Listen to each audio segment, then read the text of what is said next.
कोकणातील प्रत्येक अपडेट जाणून घेण्यासाठी आजच माझे कोकणच्या सोशल मीडिया प्लॅटफॉर्मला लाईक, फॉलो आणि सबस्क्राईब करा. नमस्कार, मी प्रणाली भोसले. माझे कोकणच्या प्राईम टाइम बुलेटिनमध्ये आपल्या सर्वांचं मनपूर्वक स्वागत करते. बुलेटिनला सुरुवात करण्याआधी पाहूयात हेडलाईन्स. वेरळ येथील उड्डाणपुलावरून प्रवास ठरतोय धोक्याचा. पहिल्याच पावसात रस्त्याला भेगा, उघड्या सळ्यांमुळे अपघाताची भीती वाढली. कुडाळमध्ये शिक्षण मंत्र्यांविरोधात आंदोलन, नीट घोटाळ्याविरोधात निषेध धरणे, विरोधकांचा सोनम वांगचूक यांना पाठिंबा. विद्यार्थ्यांच्या मागण्यांसाठी निवेदन, खेड राष्ट्रवादी काँग्रेसचा तहसीलदारांना घेराव, स्पर्धा परीक्षा प्रश्नांवर न्यायाची मागणी.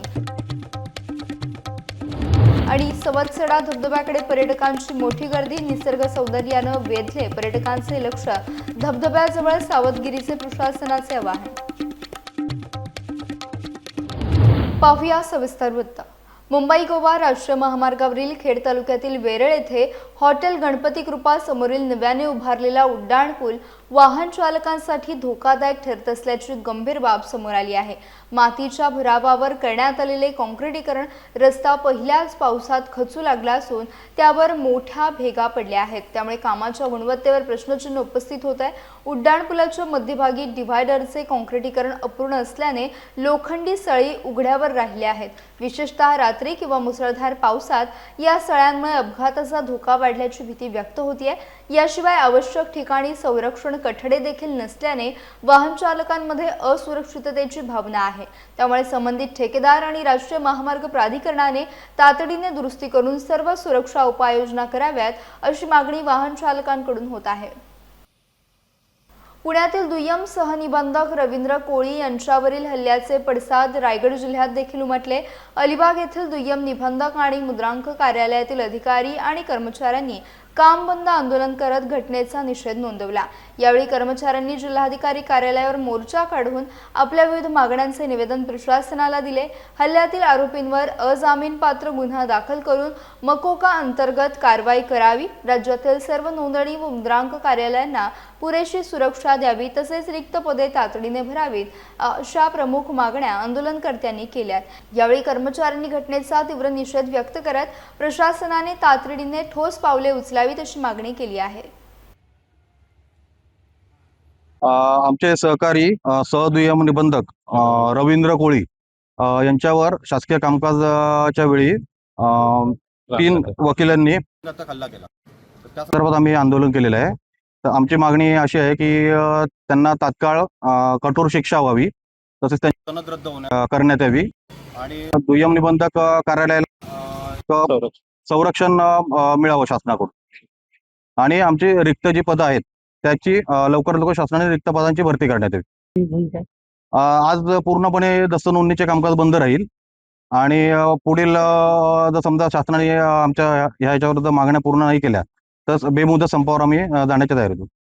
नीट परीक्षा पेपरफुटीच्या गंभीर प्रकरणाविरोधात आणि केंद्रीय शिक्षण मंत्री धर्मेंद्र प्रधान यांच्या राजीनाम्याच्या मागणीसाठी कुडाळमध्ये ठाकरे युवा सेनेच्या वतीने एक सही विद्यार्थ्यांच्या उज्ज्वल भविष्यासाठी या विशेष स्वाक्षरी मोहिमेचे आयोजन करण्यात आलं. कुडाळ हायस्कूल समोर झालेल्या उपक्रमातून सोनम वांगचूक आणि अभिजित दिपके यांच्या आंदोलनाला जाहीर पाठिंबा व्यक्त करण्यात आला. या मोहिमेत विद्यार्थी आणि पालकांनी मोठ्या संख्येने सहभाग नोंदवत आपल्या स्वाक्षरांद्वारे पाठिंबा दर्शवला. विद्यार्थ्यांच्या भविष्यासंदर्भातील प्रश्नांवर जनजागृती करण्याचा या मोहिमेचा उद्देश असल्याचे आयोजकांनी सांगितले. यावेळी युवा सेनेचे जिल्हाप्रमुख मंदार शिरसाट यांनी भूमिका मांडली, तर विद्यार्थी विनय पालकर यांनी देखील आपल्या भावना व्यक्त केल्या. निश्चितच गेले कित्येक दिवस जंतर मंतर या ठिकाणी अभिजित दिपके आणि सोनम वांगचूक यांचं जे आंदोलन चालू शासन ते दडपण्याच्या प्रयत्नात आहे. आणि या आंदोलनाला आमचे पक्षप्रमुख उद्धवसाहेब ठाकरे यांनी पाठिंबा दिला आणि पाहाल तर देशभरातून त्यांच्या आंदोलनाला आज पाठिंबा मिळतो. त्याचाच एक भाग म्हणून विद्यार्थ्यांच्या उज्ज्वल भविष्यासाठी एक स्वाक्षरी ही मोहीम आम्ही युवा सेनेच्या माध्यमातून राबवली. आणि तुम्ही बघितलं असेल की 10 मिनिटांमध्ये हजारो सह्या त्या फलकावर झाल्या. याचा अर्थ विद्यार्थी सुद्धा आज त्याच्या विरोधात कुठेतरी आक्रोश मांडतायत हे आपल्या लक्षात येईल. आणि येणाऱ्या काळामध्ये ज्या ज्यावेळी आंदोलन करावं लागेल, ज्या ज्यावेळी आम्हाला आधी पण आम्ही याविरोधात आंदोलन केलं, आमच्यावर गुन्हे देखील दाखल झाले, पण विद्यार्थ्यांसाठी आम्ही युवा सेना नेहमी छातीची ढाल करून उभे राहू या ठिकाणी मी सांगू इच्छितो. सरकारला कुठेतरी विद्यार्थ्यांची भीती वाटत होती आणि आपण जर बघायला आज जे आंदोलन सुरू आहे तिथे लाखोंच्या संख्येने विद्यार्थ्यांची संख्या या जंतर मंतर या ठिकाणी झालेली आहे आणि आज आपण त्यांच्याच पाठिंब्यावर सोनम वांगचुक आणि अभिजित दिपके यांच्या पाठिंब्यासाठी आज आपण विद्यार्थ्यांची एक सह्यांची मोहीम ही इथे राबवलेली आहे आणि विद्यार्थ्यांचा सुद्धा या मोहिमेला मोठ्या प्रमाणात प्रतिसाद मिळतोय. विद्यार्थी म्हणून या सगळ्या घटनांकडे कसं बघतात आणि एवढे पेपर फुटीचे प्रकार घडले कसं बघतात विद्यार्थी? दिवस रात्र विद्यार्थी जी मेहनत करतोय खरं म्हणजे तर हा या सरकारचा विद्यार्थ्यांशी चाललेला खेळ आहे. विद्यार्थ्यांच्या भविष्याशी हे सरकार खेळत आहे आणि आपण जर आता बघायला गेलो तर गेले 20-22 दिवस हे आता जे इकडे आंदोलन सुरू आहे पण जंतर मंतर येथे आंदोलन सुरू आहे. धर्मेंद्र प्रधान यांच्या राजीनाम्याची मागणी केली जाते पण सरकारकडून कोणताही नेता ह्या चर्चेसाठी येत नाही. खरं म्हणजे तर पोलिसांना पाठवून आपण बघितलं असेल की कशा प्रकारे त्यांना उठवून नेण्याचा प्रयत्न केला जातोय. पण मी असं एक विद्यार्थी म्हणून म्हणतोय तुम्ही जर चोरी केली नसेल असं तुम्ही म्हणत असाल तर तुम्ही समोर या ना, तुम्ही समोर का येत नाही असं मी या ठिकाणी म्हणतोय. नीट परीक्षेतील कथित घोटाळ्याच्या निषेधार्थ मॅक्सेसे पुरस्कार विजेते सोनम वांगचुक यांनी दिल्लीतील जंतर मंतर येथे सुरू केलेल्या आंदोलनाला सिंधुदुर्ग जिल्ह्यातून देखील पाठिंबा देण्यात आला. कुडाळ तहसीलदार कार्यालयासमोर ठाकरे सेना, काँग्रेस, मनसे आणि राष्ट्रवादी काँग्रेसच्या पदाधिकारी व कार्यकर्त्यांनी जाहीर निषेध धरणे आंदोलन केले. यावेळी केंद्र आणि राज्य सरकार विरोधात जोरदार घोषणाबाजी करण्यात आली. तसेच केंद्रीय शिक्षण मंत्र्यांनी राजीनामा द्यावा अशी मागणी आंदोलनकर्त्यांनी केली. या आंदोलनात विविध पक्षांच्या स्थानिक पदाधिकाऱ्यांनी सहभाग घेत आपली भूमिका मांडली. यावेळी शरद पवार, राष्ट्रवादी काँग्रेसचे जिल्हाध्यक्ष अमित सावंत, मनसेचे जिल्हाध्यक्ष धीरज परब, ठाकरे सेनेचे तालुका प्रमुख राजन नाईक आणि काँग्रेसचे तालुकाध्यक्ष अभय शिरसाट यांनी माध्यमांशी संवाद साधला. आजचं हे आंदोलन सोनम वांगचुक यांना पाठिंबा देण्यासाठी आम्ही चारही पक्षाची कार्यकर्त्यांनी पदाधिकाऱ्यांनी आयोजित केलेलं आहे आणि हे पाठिंबा नसून केंद्र सरकारचे मंत्री आहेत त्यांनी राजीनामा द्यावा अशी आमची मागणी आहे आणि त्या विद्यार्थ्यांचं वाटोळं करण्यास सरकारने त्वरित राजीनामा द्यावा अशी सुद्धा आमची मागणी असून यापुढे सुद्धा हे आंदोलन आम्ही आता छोटाखानी केलेलं आहे. परंतु ह्या सरकारने जर राजीनामा नाही दिला तर ह्या ठिकाणी मोठं आंदोलन करू असं आम्ही आजच्या जाहीर करतो. वायचुंग आणि अभिजित दिपके यांनी जे शांततापूर्वक आंदोलन विद्यार्थ्यांच्या हक्कासाठी चालू ठेवलेलं होतं त्याला कुठेतरी केंद्र सरकारकडून दडपण्याचा प्रयत्न चाललेला आहे आणि त्या आंदोलनाला आमच्या सर्व लोकांचा इथला पाठिंबा आहे हे दर्शवण्यासाठी आम्ही आज एकत्र आलेलो आहोत. कुठल्याही भारत देशातल्या नागरिकाला मूलभूत अधिकार आहेत की आपला आवाज सरकारपर्यंत पोहोचवणं, आपलं जे काही म्हणणं आहे ते सरकारपर्यंत पोहोचवणं. परंतु आजचं केंद्र सरकार हे माजलेलं सरकार आहे. ते विरोधकांचा आवाज दाबण्याचा प्रयत्न करत आहे. काल जे सोनम वांगचुक यांना त्या ठिकाणी आंदोलन स्थळावरून जे चादरीमध्ये लपेटून घेऊन गेले या गोष्टीचा निषेध आहे. कुठेतरी सरकारने विरोधकांचा आवाज ऐकण्याची गरज आहे. ती लोकशाही जिवंत जर राहिली पाहिजे, ही घटनेचा अधिकार लोकांचा जर जिवंत राहिला पाहिजे तर या विरोधकांचा आवाज सरकारने ऐकला पाहिजे. महाराष्ट्रात आतापर्यंत तरी 5 ते 6 प्रकरणं अशी उघडकीला आलेली आहेत की प्रत्यक्षात त्या विद्यार्थ्यांना मार्क जास्ती मिळालेले आहेत आणि रेकॉर्डवर कमी आलेले आहेत. म्हणजे एवढं होऊनही आज हे शिक्षण मंत्र्यांनी, धर्मेंद्र प्रधान यांनी संपूर्ण देशाची शिक्षण व्यवस्था खिळखिळी करून टाकलेली आहे आणि कुठेतरी सर्वसामान्य जनतेची मुलं, नागरिकांची मुलं याच्यात होरपळून निघत आहेत. या सर्वांना पाठिंबा देण्यासाठी आज आम्ही हे धरणं आंदोलन केलेलं आहे. आमचा सोनम वांगचुक यांच्या आंदोलनाला त्यांच्या पाठीशी आम्ही खंबीरपणे उभे आहोत हे दाखवण्यासाठी आज हे प्रतिकात्मक धरणे आंदोलन आम्ही इथे सुरू केलेलं आहे. या ठिकाणी सोनम वांगचुक आणि अभिजित दिपके या दोघांनाही पाठिंबा देण्यासाठी कुडाळ तालुका शिवसेना, उद्धव बाळासाहेब ठाकरे, राष्ट्रवादी शरदचंद्र पवार पक्ष, काँग्रेस, नॅशनल काँग्रेस आणि मनसेच्या वतीने या ठिकाणी आम्ही कुडाळ तालुका आणि सर्व विद्यार्थी आणि पालक यांच्या वतीने या ठिकाणी आंदोलन केलेलं आहे. मोदी सरकार केंद्र सरकारच्या माध्यमातून गेल्या 3-4 वर्षामध्ये नीट परीक्षा असेल, जेईई परीक्षा असेल किंवा टीईटीच्या परीक्षा असतील या परीक्षाचे पेपर फोडून मोठ्या प्रमाणात मलिदा जमा केला आणि या मलिद्याच्या आधारावर निवडणुका जिंकण्याचं आणि पक्ष फोडण्याचं काम गेली अनेक वर्ष चालू आहे. याचा निषेध करण्यासाठी आणि विद्यार्थ्यांचं जे वाटोळं झालं आहे आणि यामध्ये 27 विद्यार्थ्यांनी आत्महत्या केल्या या करण्यासाठी आणि धर्मेंद्र प्रधान यांचा राजीनामा मागण्यासाठी या ठिकाणी आम्ही आंदोलन स्वीकारलेलं आहे. दिल्लीतील जंतर मंतर येथे सुरू असलेल्या सोनम वांगचुक यांच्या आंदोलनाला पाठिंबा दर्शवण्यासाठी नवी मुंबईतील ऐरोली येथे युवकांनी शांततापूर्ण आंदोलन केलं। या आंदोलनात मोठ्या संख्येने युवकांसह शालेय विद्यार्थ्यांनी सहभाग नोंदवत हातात फलक घेऊन पर्यावरण संरक्षण, लोकशाही मूल्यांचे जतन आणि लडाख संदर्भातील विविध मागण्यांच्या समर्थनार्थ घोषणाबाजी केली। आंदोलकांनी सोनम वांगचुक यांनी उपस्थित केलेले प्रश्न हे केवळ लडाखपुरते मर्यादित नसून पर्यावरण, लोकशाही आणि जनहिताशी संबंधित असल्याचे सांगितलं। त्यामुळे देशभरातील नागरिकांनी या आंदोलनाला पाठिंबा द्यावा आणि सरकारने त्यांच्या मागण्यांचा गांभीर्याने विचार करावा अशी मागणी यावेळी करण्यात आली। युवक आणि विद्यार्थ्यांच्या उत्स्फूर्त सहभागामुळे या आंदोलनाकडे नागरिकांचं विशेष लक्ष लागलंय। आपल्याला या आंदोलनामध्ये जे काही आता चुकीच्या गोष्टी घडल्या कालपर्यंत आतापर्यंत ज्या बातम्या आपण पाहत आहोत त्याच्यामध्ये जो अन्याय झालेला आहे तो निश्चितच निषेधार्ह आहे आणि या अन्यायाचा आपण निश्चितपणे प्रतिकार करूया।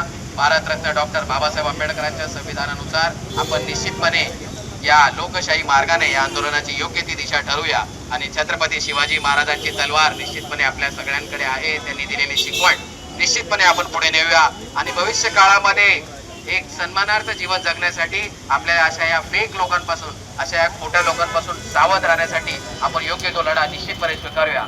बोलण्याची संधी दिली त्याबद्दल निश्चितपणे आभार व्यक्त करतो। राज्यातील विद्यार्थी आणि युवकांच्या विविध न्याय मागण्यांसाठी राष्ट्रवादी काँग्रेस शरदचंद्र पवार पक्ष खेड तालुक्याच्या वतीने खेड तहसीलदारांमार्फत मुख्यमंत्री यांना निवेदन देण्यात आलं। स्पर्धा परीक्षा, भरती प्रक्रिया, ऑनलाईन परीक्षा व्यवस्थेतील त्रुटी, एनटीए संदर्भातील प्रश्न तसेच पोलीस भरती प्रक्रियेतील कथित अनियमिततेबाबत तातडीने निर्णय घेण्याची मागणी करण्यात आली। याशिवाय केंद्रीय शिक्षण मंत्री धर्मेंद्र प्रधान यांच्या राजीनाम्याची मागणी, संशयित परीक्षा केंद्रांवर कारवाई, परीक्षा प्रक्रियेत पारदर्शकता आणि पात्र उमेदवारांना न्याय देण्याची मागणी देखील निवेदनात करण्यात आली। विनायक निकम यांच्या नेतृत्वाखाली हे निवेदन तहसीलदार सोनावणे यांना सादर करण्यात आले। शासनाने तातडीने निर्णय न घेतल्यास आंदोलन तीव्र करण्याचा इशारा देखील यावेळी देण्यात आला। रायगड जिल्ह्यातील महाड नगर परिषदेच्या सभागृहाला माजी आमदार स्वर्गीय माणिकराव जगताप यांचे नाव देण्याचा ठराव सर्वसाधारण सभेत मंजूर होऊनही त्याची अंमलबजावणी रखडली होती। अखेर 6 वर्षांनंतर या ठरावाची अंमलबजावणी करण्यात आली। राष्ट्रवादी काँग्रेस आणि भाजपच्या नगरसेवकांनी सभागृहाला स्वर्गीय माणिकराव जगताप यांचे नाव देत नामफलकाचे अनावरण केले। यावेळी संबंधित पक्षांचे नगरसेवक उपस्थित होते, मात्र सत्ताधारी पक्षाचे नगराध्यक्ष आणि नगरसेवक या कार्यक्रमाला अनुपस्थित राहिल्याने त्याची चर्चा रंगली। आगामी मासिक सभेत या विषयावर काय भूमिका घेतली जाते याकडे महाडकरांचं लक्ष लागलंय। या सभागृहाला स्वर्गीय माणिकराव जगताप सभागृह अशा प्रकारचा नामांतर करावं अशा प्रकारचा एकमुखी ठराव 25/11/2021 ला झाला होता। त्याचे सूचक होत्या मयुरी शेडगे आणि अनुमोदक होते वजीर उस्मान कोंडीकर। हा ठराव एकमताने मंजूर झाला होता, परंतु आज जवळजवळ 5-6 वर्षे झाली महाड नगर परिषदेच्या प्रशासनाने या ठरावाची अंमलबजावणी केलेली दिसत नाही। आम्ही अनेक वेळा पत्रव्यवहार केला, जिल्हाधिकाऱ्यांना देखील या संदर्भात आम्ही पत्रव्यवहार करून नगरपालिकेला तशा प्रकारच्या सूचना अंमलबजावणी करण्याच्या सूचना द्याव्यात अशा प्रकारची मागणी देखील केली होती। नगराध्यक्षांना देखील आम्ही 4 ते 5 वेळा भेटून पत्र देऊन, सीओना देखील पत्र देऊन त्याची अंमलबजावणी करावी अशा प्रकारची मागणी केली होती आणि आज उद्या आम्ही उपोषण करणार होतो, परंतु मनात आलं ठराव तर अधिकृत झालेला आहे, त्यामुळे कुठल्याही प्रकारची कारवाई ही नगरपालिकेनेच करायची आहे। फक्त खर्च कोणी करायचा तो प्रश्न होता, म्हणून तो आम्ही स्वतः खर्च करून या ठिकाणी बोर्ड स्वतःहून बसवलेला आहे। याबाबत कोणाची हरकत असण्याचं कारण नाही, कारण 25/11/2021 रोजीचा हा ठराव एवढ्या वर्ष अंमलबजावणी न करता ठेवणं हे नगरपरिषदेच्या दृष्टीने अत्यंत निषेधार्ह बाब आहे। तरी सुद्धा आज या ठिकाणी आम्ही या सभागृहाचं स्वर्गीय माजी आमदार स्वर्गीय माणिकराव जगताप सभागृह अशा प्रकारचं अधिकृतपणे नामांतर केल्याची घोषणा आम्ही या ठिकाणी करत आहोत। रत्नागिरी जिल्ह्यात सुरू असलेल्या मुसळधार पावसामुळे चिपळूण तालुक्यातील परशुराम घाटाच्या पायथ्याशी असलेला सवत्सडा धबधबा ओसंडून वाहत आहे. निसर्गरम्य दृश्य पाहण्यासाठी पर्यटकांची मोठी गर्दी होत असून धबधब्याचे मनमोहक रूप सर्वांचे लक्ष वेधून घेते. मात्र वाढलेला पाण्याचा वेग आणि घसरडे दगड लक्षात घेता पर्यटकांनी सुरक्षित अंतर राखावे आणि कोणतेही धाडस करू नये असं आवाहन प्रशासनानं केलंय. हिरवे कोकण हे नंदनवन, इथे फुलांचे लाख सडे, ताटमान अभिमान आमचा सह्याद्रीचे उंचकडे. या सह्याद्रीच्या कड्यामध्ये वसलेलं हे सुंदर कोकण आहे आणि कोकणातल्या चिपळूणमध्ये आपण आहोत. कारण या ठिकाणी तुम्ही बघू शकता माझ्या या बाजूला हा उंचावरून पडणारा सुंदर धबधबा हा सवत्सडा धबधबा आहे आणि हा धबधबा पाहण्याकरता अनेक पर्यटक या ठिकाणी येत असतात आणि या धबधब्याचा आनंद घेत असतात. अगदी राष्ट्रीय महामार्ग मुंबई गोवा लगत असणारा हा धबधबा आहे. इथे प्रचंड प्रमाणात हे पर्यटक नेहमीच येत असतात आणि काही प्रमाणात आज देखील आपण पर्यटक या ठिकाणी बघतो आहोत. परंतु यामध्ये मात्र तुम्ही आनंद घेत असताना इथे तुम्ही आल्यानंतर तुम्हाला उभं राहण्यासाठी देखील जागा नाही. अगदी मागच्या बाजूला तुम्ही बघत असाल तर या सगळ्याच्या सगळ्या गाड्या या राष्ट्रीय महामार्गाला लगत लावले जातात आणि यामध्ये निश्चित अपघात होण्याची शक्यता वर्तवली जाते किंवा ती होण्याची शक्यता आहे. कारण याच राष्ट्रीय महामार्गावरून अनेक मोठी अवजड वाहनं ही प्रचंड वेगाने जात असतात आणि या ठिकाणी कुठल्याही प्रकारे पर्यटकांना गाडी पार्क करण्यासाठी असेल किंवा शौचालय जाण्यासाठी कुठलीही व्यवस्था या ठिकाणी नाही आहे. प्रशासनाने मात्र नक्कीच पर्यटकांना आवाहन केलेलं आहे की तुम्ही जर अशा ठिकाणी येत असतात विशेष या सवत्सड्यावर येणार असाल तर तुम्ही स्वतःची काळजी तुम्ही स्वतःच घेतली पाहिजे. अशा प्रकारचं आवाहन या ठिकाणी प्रशासनाकडून केलं गेलं आहे. बाळू सनगरे, माझे कोकण, चिपळूण, रत्नागिरी. रायगड जिल्ह्यातील पोलादपूर तालुक्यात पावसाळी पर्यटनाला वेग आला असून सावित्री नदीतील रिव्हर राफ्टिंगसाठी पर्यटकांची मोठी गर्दी होत आहे. नरवीर ॲडव्हेंचर्सच्या वतीने सुरू करण्यात आलेल्या या साहसी उपक्रमाला यंदा दमदार प्रतिसाद मिळतोय. बाजिरे धरणाजवळून सुरू होणाऱ्या सुमारे 30 मिनिटांच्या रिव्हर राफ्टिंगमध्ये पर्यटकांना वेगवान प्रवाह आणि रोमांचकारी अनुभव मिळत आहे. रिव्हर राफ्टिंग सोबतच बंपर राईड, बनाना राईड आणि कायाकिंगचा देखील आनंद पर्यटक घेत आहेत. प्रशिक्षित रेस्क्यू टीम आणि अत्याधुनिक सुरक्षा व्यवस्थेमुळे हा साहसी अनुभव अधिक सुरक्षित ठरत असून यंदाच्या पावसाळ्यात पोलादपूर पर्यटकांसाठी आकर्षणाचं नवं केंद्र बनलंय. आमचे मित्र परिवार आहे, आम्ही फिरायसाठी आलेलो आणि आम्ही एक्सपिरियन्स घेऊन बघितलं. आम्हाला खूप भारी वाटलं. आम्ही आजपर्यंत कधी केलं नव्हतं, आम्ही पहिल्यांदा केलं आणि पहिल्यांदाच आम्हाला खूप चांगला एक्सपिरियन्स आला. आम्ही तुम्ही या एकदा, तुम्ही पण एक्सपिरियन्स घेऊन बघा आणि तुमचा एक्सपिरियन्स शेअर करा. धन्यवाद. सर, मी ज्ञानेश्वर शंकर इंगवले, महाड काकरतळा. इथं आपल्या रॅफ्टिंगसाठी मी आलो, रिव्हर रॅफ्टिंगसाठी. पण मला कोलाडवरून साणप म्हणून माझे मित्र होते, त्यांनी सांगितल्यामुळे मी इथं आलो. पण छान एवढा अनुभव मस्त आला. पैसे गेल्याचं चीज सर एक नंबर बढिया. एवढा एन्जॉय केला ना मी, बहुत एन्जॉय केला. या लोकांनी पण एन्जॉय केला. अरे बरं, हाय गंगे, एक नंबर मस्त. एवढा एन्जॉय केला ना, छान छान. पैशाचं काहीच नाही, पण या लोकांनी पण एवढं सहकार्य छान केलं ना, बहुत बढिया, बहुत बढिया, मस्त मजेत. 100% मी त्यांना सर्वांना सांगेन, अवश्य या, खरोखर अवश्य या आणि अनुभव घ्या इथला. एक नंबरचा आहे. वीकेंड नंतर मुंबईकडे परतणाऱ्या पर्यटकांमुळे सायन पनवेल महामार्गावर आज मोठी वाहतूक कोंडी निर्माण झाली.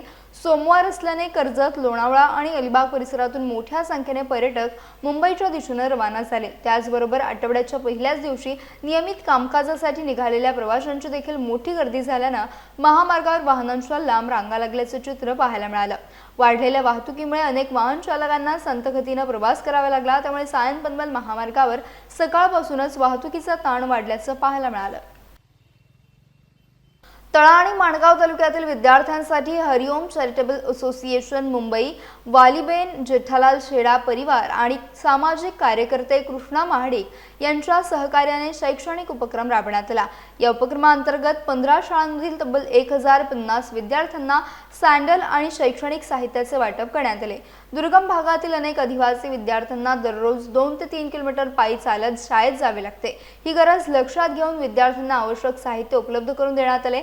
यावेळी कुणालजी छेडा, सनी चारला, धनजीभाई गाला, विजय नागरथ, सामाजिक कार्यकर्ते कृष्णा महाडिक यांच्यासह शाळा व्यवस्थापन समितीचे पदाधिकारी, मुख्याध्यापक, शिक्षक, पालक आणि विद्यार्थी मोठ्या संख्येने उपस्थित होते. पेण येथील माजी सैनिक सामाजिक संस्था रायगड यांच्या वतीनं संस्थेचा 4था वर्धापन दिन सोहळा महात्मा गांधी वाचनालयाच्या सभागृहात उत्साहात आणि देशभक्तीपूर्ण वातावरणात पार पडला। कार्यक्रमात 1971च्या भारत-पाक युद्धातील शूर माजी सैनिक, भारतीय सैन्यात अग्निवीर म्हणून दाखल झालेल्या युवकांचा तसेच नुकतेच सेवानिवृत्त झालेल्या माजी सैनिकांचा विशेष सन्मान करण्यात आला। याशिवाय शैक्षणिक, कला, क्रीडा, सामाजिक आणि धार्मिक क्षेत्रात विशेष प्रावीण्य मिळवलेल्या व्यक्तींचा गौरव देखील करण्यात आला। संस्थेचे उपाध्यक्ष नरेंद्र पाटील यांना जाहीर झालेल्या सैनिक रत्न पुरस्कार 2026 निमित्त विशेष सत्कार करण्यात आला। यावेळी नगराध्यक्ष प्रीतम पाटील यांनी सैनिकांच्या त्याग, शौर्य आणि राष्ट्रसेवेचा गौरव करत सैनिकांमुळेच देश सुरक्षित असून देशाचा विकास साधता येतो असे प्रतिपादन केले। चार मुलं अग्निवीर म्हणून गेलेले आज खरं तर त्यांचा सुद्धा सत्कार करायचा होता, पण ते सर्व मुलं ट्रेनिंग मध्ये असल्यामुळे त्यांना बोलवलं नाही, परंतु त्यांच्या आईवडिलांना आम्ही शुभेच्छा संदेश देऊन त्यांचा सत्कार केलेला आहे। आज सामाजिक संस्थेला 4 वर्ष पूर्ण झाले। आमच्या संस्थेमध्ये एकूण 69 माजी सैनिक आहेत, पेण तालुक्यातले मॅडम। आता इथे समोर बसलेले जे 2 व्यक्ती आहेत यांनी 1965 आणि 1971ची लढाई लढलेली आहे आणि आणखी 2 व्यक्ती होते, बोलत ते आले नाही, दोघे जण मयत झालेत। पण आज आम्हाला अभिमान होतो की अशांचे सन्मान करताना जे मन भरून येतं किंवा ह्या वयात सुद्धा ते एक सैनिकातून सैनिक क्षेत्रात म्हणून आजही तंदुरुस्त आहे।